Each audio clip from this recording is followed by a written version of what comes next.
Et voilà, en 2 secondes j'ai créé mon carrelage et je connais le nombre de carreaux que je dois préparer à l'avance.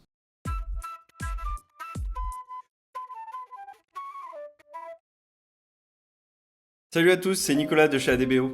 Aujourd'hui, je vais vous présenter les nouveautés de notre extension maison qui permet la création de parquets, de carrelage et de bardage. J'ai nommé Splitator. Cette nouvelle version apporte beaucoup de nouveautés pour vous faire gagner du temps non seulement sur SketchUp, mais aussi pour la préparation de vos chantiers. Allez, laissez-moi vous montrer. Splitator 3.0 est composé d'un bouton d'activation et d'un bouton paramètres. Plutôt que d'entrer vos informations dans la partie mesure ici en bas à droite, vous pouvez le faire directement depuis ce menu. Là, vous rentrez les mesures et les angles de votre calpinage. A noter d'ailleurs que les angles sont orientés par rapport à l'arête d'origine que vous allez sélectionner. Je reviendrai sur ce sujet un peu plus tard, ne vous inquiétez pas. Ensuite, deuxième nouveauté, vous pouvez ajouter un joint pour la création de vos carrelages par exemple. Et enfin, vous pouvez créer un groupe. Si vous mettez non, votre surface d'origine sera splittée. Et si vous mettez oui, cela créera un groupe séparé de votre surface d'origine. Lors de la création du groupe, vous pouvez aussi indiquer le nom de la balise qui sera créée en conséquence. Donc pour mon exemple sur cette face au mur, je vais créer un carrelage de 20 cm de côté. Comme je suis en mètres dans mon projet, je vais mettre 0,2. Je vais mettre l'angle 1 à 0 et l'angle 2 à 90. Et je vais mettre un joint de 1 cm. Donc pour moi, 0,01. Et je vais créer un groupe avec. Une fois que je clique sur OK, mes paramètres sont sauvegardés et ne seront modifiés qu'une fois que je rentrerai à nouveau dans le menu. Maintenant, je vais m'équiper de l'outil Splitator en cliquant sur le logo, et quand je le passe au-dessus d'une surface, plusieurs éléments apparaissent. Le trait et le point bleu représentent le point d'origine du calpinage. Donc quand je bouge le long de l'arête, le point bouge aussi, et vous voyez aussi que les carreaux s'adaptent en conséquence. Les traits verts et rouges représentent la délimitation de mes carreaux. Et vous vous souvenez de mon histoire d'angle ? L'angle 1 était à 0. Il est ici représenté par l'angle rouge.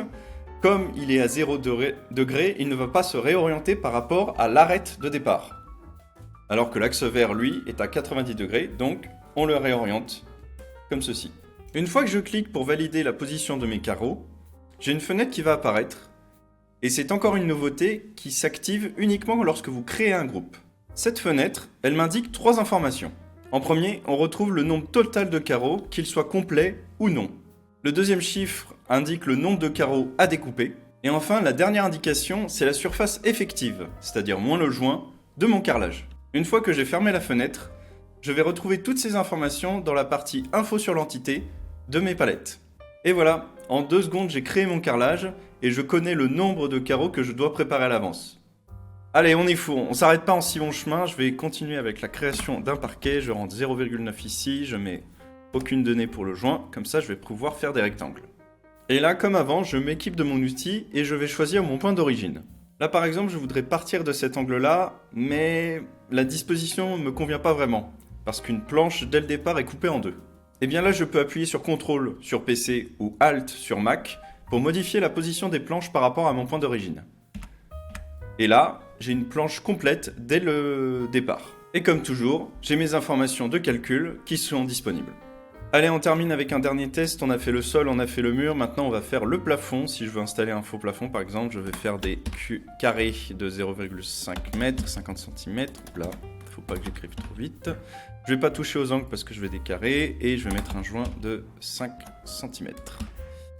Et on va essayer la fonction sans groupe, parce que je vais vous montrer un petit quelque chose, je vais le placer là, paf, paf, en 2 secondes c'est fait, et j'ai quand même les informations qui s'affichent, donc vous pouvez les noter à côté. Par contre, elles ne seront pas sauvegardées parce qu'il n'y a pas de groupe qui sera créé.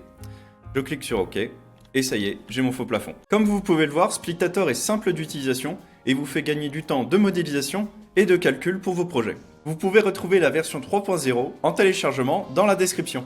Vous pourrez aussi y retrouver tous nos autres plugins pour SketchUp Pro. Et pour info, l'abonnement est à moins de 10 € par an. Dites-nous ce que vous pensez du plugin, nous sommes toujours à l'écoute pour pouvoir l'améliorer. N'oubliez pas de vous abonner à la chaîne et de nous laisser un like pour que nous puissions continuer à faire nos tutos. D'ici là, portez-vous bien et à la prochaine sur la chaîne d'ADBO.